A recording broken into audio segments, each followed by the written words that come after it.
Hi everyone. আজকে ছিল উল্টো রথযাত্রা। যেদিনকে সোজা রথ ছিল সেদিনকে গেছিলাম আমি যেখানে থাকি সেখানকার মন্দিরের রথ দেখতে।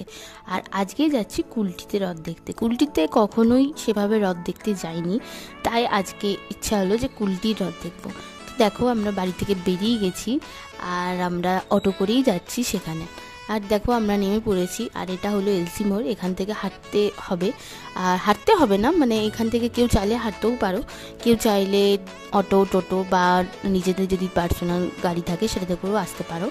তো দেখো আমরা প্রায় চলেই এসেছি আর জায়গাটা বেশ ভালোই লাগছিল। এখানে জগন্নাথের যে গান হয় সে গানও বাজছিল। আর আমরা যখন এসেছিলাম তখন একটু আগেই রথের দড়ি টানা যেটা হয় ওটা হয়ে গেছিলো। তো যাই হোক, জায়গাটা ভালো করে ঘুরলাম আর জায়গাটা খুবই সুন্দর লাগছিলো। এখানে একটু মেলাও বসেছে। তো দেখো জায়গাটা পুরোটা ঘোরা হয়ে গেল। আর এটা হচ্ছে জগন্নাথ মন্দির।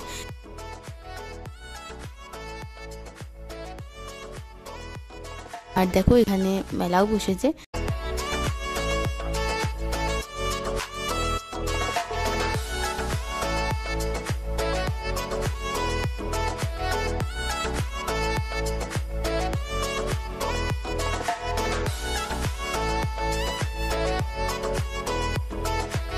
আর এই দেখো জিলিপি, আর রথের মেলাতে এসে জিলিপি তো কিনতেই হবে। তো চলো জিলিপি টিপলি কেনা হয়ে গেল, এবার আমরা বাড়ি যাব। দেখো আমরা অটোতেও চেপে পড়েছি।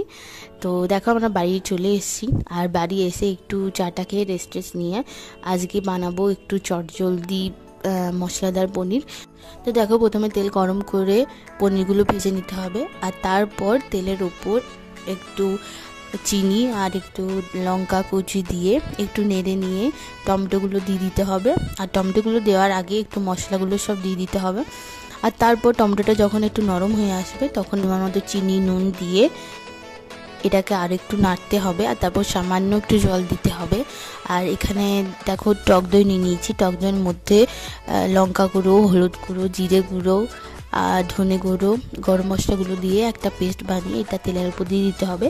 তো দেখো এটা পুরোটা একটু নাড়তে হবে আর তারপর হালকা একটু জল দিতে হবে। যখন ফুটবে তখন পনিরগুলো দিতে হবে। আর তোমরা যেরকম গ্রেভি চাও সেই অনুযায়ী গ্রেভিটা রেখে এটা নামিয়ে নিলেই রেডি হয়ে যাবে আজকে চটজলদি মশলাদার পনির। তো চলো এবার রাতের খাবার খাবো। তো আজকের ব্লগটা এখানেই শেষ করছি। দেখা হবে আবার পরের ব্লগে। টাটা।